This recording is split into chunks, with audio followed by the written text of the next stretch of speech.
Provavelmente quando a gente ouve falar de física quântica, mecânica quântica, parece que sempre está relacionado com coisas de energia, vibração e ondas. E sim, as ondas eletromagnéticas são a base da física quântica. Então segura aí, depois da vinheta a gente vai conversar mais sobre isso.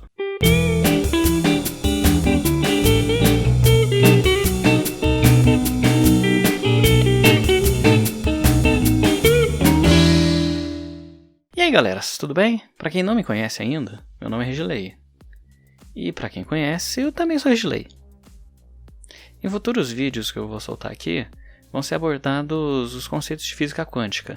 Então, ao invés de eu toda vez explicar sobre as ondas magnéticas, mostrar o espectro eletromagnético, eu vou fazer esse resuminho aqui, além de mostrar que vibrar na frequência do sucesso não tem nada a ver com quântica. Primeiro vamos entender o que é uma onda eletromagnética. O que mais vai importar pra gente aqui sobre ondas eletromagnéticas é só a relação entre frequência, velocidade e comprimento de onda.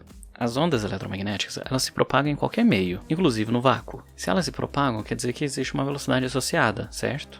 E essa velocidade associada é a velocidade da luz. E, sim, a luz é uma onda eletromagnética e também é uma partícula. Mas essa dualidade de onda-partícula a gente deixa para outro vídeo.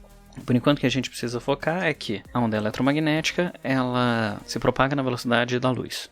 Com uma formulação matemática, a gente consegue descrever qualquer onda eletromagnética da seguinte forma. C igual a lambda ni, onde eu tenho que C é a velocidade da luz, lambda é o comprimento de onda e ni é a frequência da onda. É interessante notar que, como a velocidade da luz é constante, se eu aumento a frequência, o comprimento de onda ele acaba diminuindo, porque eles dois são inversamente proporcionais. Ok, mas a onda eletromagnética ela transporta o quê?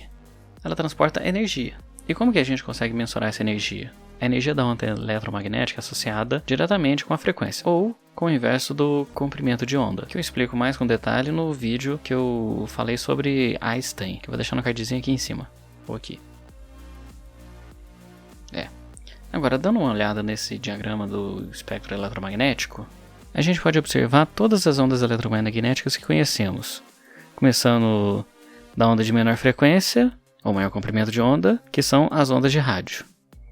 As ondas eletromagnéticas, em geral, são usadas para comunicação, principalmente as ondas de rádio, que o nome não é à toa, né? Como ela tem uma frequência baixa, ou seja, pouca energia, ela tem pouca interação com as outras coisas. Então, para mandar um sinal de um lado para o outro, por exemplo, daqui na linha do Equador, daqui no Equador ou daqui no Japão, é comum a gente usar ondas de rádio para fazer essa transmissão, porque acaba que a gente tem pouca perda de sinal. Por causa dessa propriedade, foi possível tirar a primeira foto do buraco negro. Sim, a primeira foto foi captada por ondas de rádio e elas tinham um comprimento de onda da ordem do nosso planeta. Mas isso eu vou deixar assunto para um próximo vídeo. Além de tirar foto de buraco negro, a gente usa as frequências de rádio para transmitir sinais para rádio AM, FM, VHF, UHF e as comunicações de celular 2G, 3G e 4G. Andando um pouquinho nesse espectro, a gente tem as micro-ondas. Sim, aquele aparelho que você tem em casa de esquentar comida, ele gera micro-ondas, além do famoso 5G e das conexões Wi-Fi. Eles são chamados de micro-ondas porque o comprimento de onda é na ordem de... porque são da ordem de milímetros, ou seja, menor que as ondas de rádio. Mais um pouquinho à frente, a gente começa a falar sobre o infravermelho. É engraçado porque existe muita especulação sobre o infravermelho, né? Como por exemplo a fake news mais aceita nessa pandemia, que é sobre o termômetro a laser, ou termômetro a infravermelho. Vamos lá, primeiro que o termômetro não emite infravermelho, né? Quem emite infravermelho é a gente. A temperatura, além da energia, ela é associada com a frequência de onda. Quem conseguiu associar essas coisas muito bem foi o Max Planck, que a propósito ele ganhou o Nobel pelo estudo da radiação de corpo negro, que é você relacionar o comprimento de onda do espectro eletromagnético com a sua temperatura. Então, qualquer coisa que tem temperatura, ela vai emitir uma radiação. Por exemplo, a gente tem uma temperatura de mais ou menos 36 graus, 36, 37. Então, quer dizer que a gente vai emitir uma radiação que é no infravermelho. E o que o termômetro faz? Ele é tipo uma câmera, ele simplesmente vai filmar, tirar uma foto e vai converter essas ondas eletromagnéticas magnéticas em temperatura. E esse é o mesmo funcionamento daqueles óculos de visão noturna ou daquelas câmeras de sensor de calor, que é,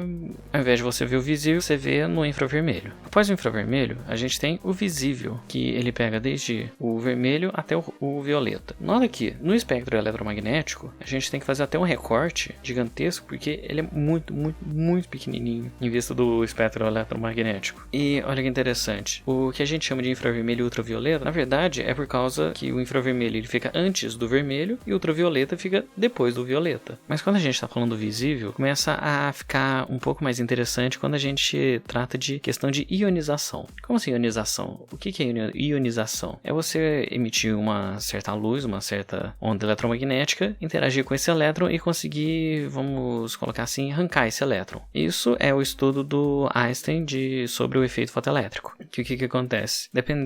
Tudo vai depender da frequência ou da energia, né? Porque a frequência ela está atrelada à energia. Então, se eu tiver uma frequência mínima, vamos pensar aqui, se a gente tiver uma onda azul, uma onda da cor azul, e ela atingir o metal, ela vai ter energia suficiente para conseguir arrancar esse elétron desse metal. E quanto mais energia, com mais velocidade, você vai conseguir arrancar esse elétron desse metal. Então, a partir daqui, já fica complicado, porque se você consegue arrancar um elétron de um átomo, quer dizer que o átomo ele fica totalmente desestabilizado. E a proporções um pouco maiores, dá para alterar até o DNA das pessoas. Ou melhor, dá até para alterar o DNA das células. Então, a gente tem a escala, né? Que o verde já é forte, o azul é muito forte, o violeta é mais forte ainda. E, como já falei, né? Depois dele vem o ultravioleta. E o que é o problema do ultravioleta? Que a gente sempre, quando chega o verão, o povo fala, usa o protetor solar por causa dos raios UV. Os raios ultravioleta, eles têm um poder gigantesco de ionização. E se você ficar tomando uma dose muito grande de raios UV, pode ser que você acaba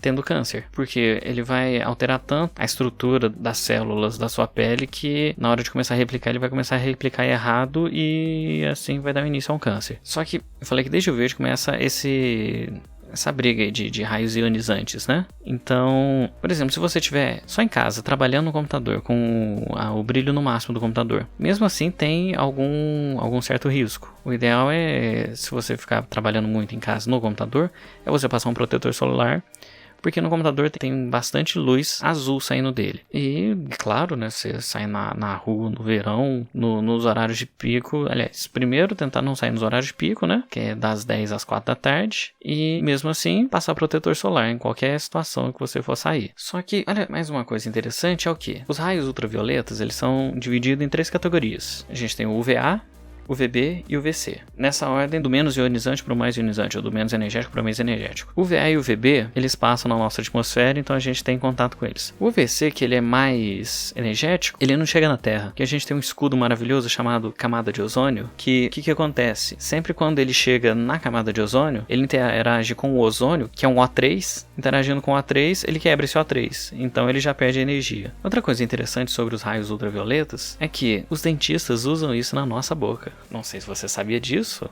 agora tá sabendo. Quando a gente vai fazer uma obturação, o dentista vai lá, quebra o dente até onde a cárie furou, vamos colocar assim, ele tira a cárie e depois ele tem que refazer o dente, né? E ele usa uma resina, acho que é resina para voltar o dente. Só que o que acontece? Essa resina, ela não é da mesma cor que o dente. Ou ela é mais azulzinha, ou ela é mais branca. E para não ficar muito estranho e para ela endurecer também, o dentista ele vai lá com o aparelhinho, bota na boca e lança raio ultravioleta na resina. Para que ele faz isso? Para conseguir, além de endurecer, deixar igual o dente, deixar a cor bem parecida com a do dente. Mas por que isso não faz mal? Porque a gente leva uma dose muito pequena de UV. Então, dá tempo das células se recuperarem. Então, aí falando de medicina e ondas eletromagnéticas, a gente chega no raio-x. Quem que nunca teve que tirar um raio-x porque quebrou o braço, né? Eu não tive que tirar um raio-x porque eu nunca quebrei nenhum membro. Mas parece que isso é meio comum. Falando um pouco do raio-x, por que ele chama raio-x? Os raios-x, eles são mais energéticos do que os raios ultravioletas. Ou seja, se eles são mais energéticos, eles obviamente são mais ionizantes. Mas por que a gente vai no médico e tira o raio-x e tá tudo de boa? O que acontece é, de novo, a a dose que a gente toma. O ideal é a gente tirar no máximo 2 ou 3 raios-x por ano. A gente toma uma dose de raio-x muito, muito pequena, que de novo a célula consegue se reconstruir sem muitos problemas. Mas como que é tirado essa chapa de raio-x? Você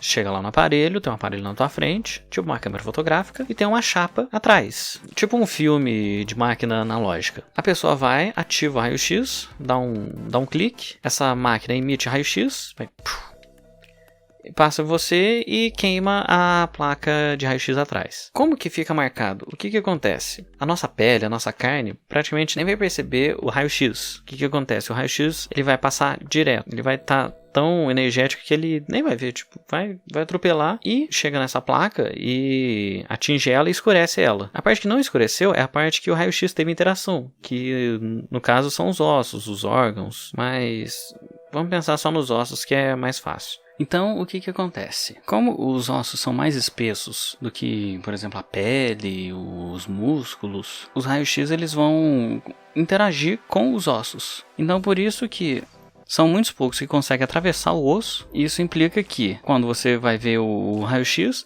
a parte que for branca é a parte que não foi queimada. Ou seja, são os raios-x que bateram no osso e se espalharam. Uma coisa interessante de falar é por que o nome de raio-x? Se a gente for pegar para ver, é micro-ondas. Micro-ondas são ondas que têm um comprimento de onda na faixa de milímetros. Visível é o comprimento de onda que a gente consegue enxergar. Infravermelho antes do vermelho. Mas aí, por que raio-x?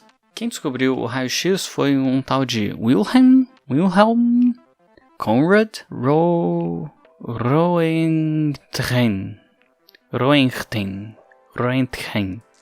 Alguma coisa assim, do jeito. Provavelmente, acho que ele é alemão, então eu acho que é assim que fala. E o que aconteceu? Ele estava fazendo um estudo que, vamos dizer assim, a continuação do estudo do Hertz, que foi quem descobriu as ondas eletromagnéticas. E no estudo do Hertz falava que existiam ondas eletromagnéticas mais energéticas. E esse camarada aí, que eu vou chamar só de Wilhelm, que eu vou chamar ele de Wilhelm, ele montou um aparelho que emitia algum raio potente. E, sem querer, ele mirou isso na mão e atrás da mão tinha uma dessas chapas de raio-x. E o que aconteceu na hora que ele botou a mão, emitiu e viu que não queimou totalmente, ou seja, ele só queimou onde era carne, onde tinha osso, não queimou. Ele achou isso interessante e ficou bobo, tipo, o que é isso que eu tô medindo? O que é isso que eu tô fazendo? Então, como a gente geralmente usa X para incógnita na matemática, ele também fez a mesma coisa. Ele chamou de raio-x porque ele não sabia o que era, porque era uma incógnita para ele. Inclusive, nessa foto, o primeiro raio-x do mundo mostra que o cara era casado, porque tem um anel no raio-x. Aí, tempo depois, foi descobrir o que era o raio-x, que era uma onda eletromagnética e esses negócios que a gente já comentou tudo. Aí, de novo, por que raio-x ele é mais ionizante, ele é mais energético que os outros que eu falei? Por que é seguro tirar um raio-x? O ideal é você tirar raio-x 1 ou 2 vezes por ano. No máximo, né? Senão você vai lá toda vez, eu tenho que tirar raio-x. Não. No máximo, você tem que tirar o raio-x 1, ou no máximo 2, no máximo assim 3 vezes. Porque o que acontece? O lance é a intensidade, o tempo que você toma essa dose de radiação. Por isso que quando vai fazer um raio-x, os médicos são todos equipados, fica atrás de uma parede espessa, de concreto, essas coisas, porque eles estão mexendo com essa radiação todo dia. Então eles têm que se proteger porque eles têm mais contato com essa radiação. A gente que vai 1 ou 2 vezes por ano, praticamente nem percebe. As células que são afetadas, elas são descartadas rapidinho e o nosso organismo consegue refazer essas células sem problema nenhum. Finalmente, chegamos às ondas eletromagnéticas mais poderosas que a gente conhece, que são os raios gama. Sim, aquele da história que transformou o Hulk em Hulk. Mas, cá entre nós, se algum ser humano tomar uma radiação dessa na cara, ele morre. Morre em 2 tempos. O que acontece? Vamos lá. A radiação gama é a mais ionizante que tem. Vide Chernobyl. Aconteceu os acidentes na usina lá de Chernobyl e aquele território lá tá emitindo toda hora radiação gama, além das partículas alfa e beta. Mas calma que já chego lá. Como que a radiação gama geralmente é produzida?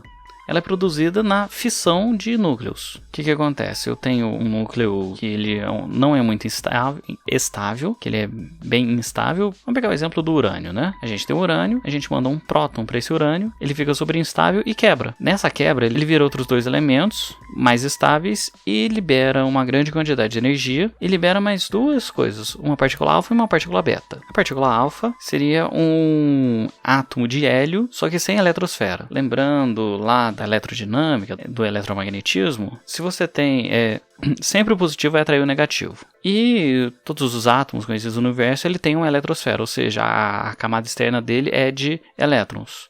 O que acontece se eu tenho um trenzinho que é carregado positivamente e chega perto de você? Ele vai arrancar os elétrons sem pensar 3 vezes, sem passar uma vez, né? Então é por isso que as partículas alfa são devastadoras. Só que como elas são muito reagentes, se você botar uma folha de papel na frente, você consegue já barrar elas. As partículas betas já são mais enjoadas, porque são elétrons livres na velocidade gigantesca. Então, e aí de novo, o elétron com uma velocidade gigantesca, uma energia gigantesca, ele consegue arrancar outros elétrons. Só que para conseguir barrar esses elétrons, uma folha de alumínio já é o suficiente para conseguir barrar esses elétrons super rápidos, super velozes, super energéticos. E por fim, a gente tem a radiação gama, que como eu já expliquei, ela é muito energética.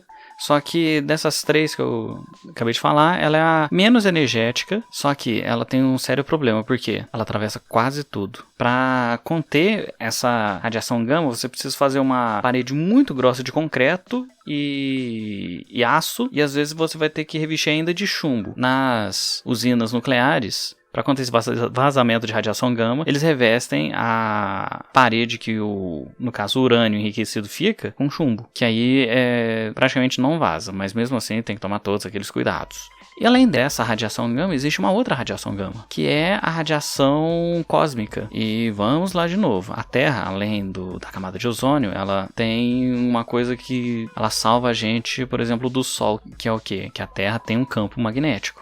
Esse é o nosso escudo que salva a vida toda hora. Na interação desses raios cósmicos, como eles são muito energéticos, eles interagem primeiro com o campo magnético da Terra. Então ele interage por lá e já, vamos dizer assim, já morre por lá, já decai, já vira outra coisa ou é refletido. Então, se você está vivo hoje, dê graças a Deus que a gente tem o campo magnético e a camada de ozônio. Mas como são produzidos esses raios cósmicos, né? Eles são produzidos em estrelas, na morte de estrelas, em supernovas. Então são eventos muito, muito, muito bruscos que aqui na Terra a gente não fez nada parecido e que no Sol acontece toda hora. Então esses raios vêm com muita, mas muita energia. E felizmente a gente tem, de novo vou repetir, né? Felizmente a gente tem a nossa guarda chamada campo magnético da Terra. Isso tudo que a gente conversou até agora, na verdade, é uma introdução às ondas eletromagnéticas. Existem vários estudos muito para frente, como eu falei no início. Isso aqui é a base da física quântica. E se você chegou até aqui, eu fico muito agradecido. Agora só falta um like. E curte, comenta, se inscreve no canal, que é importante. E é isso. Até mais.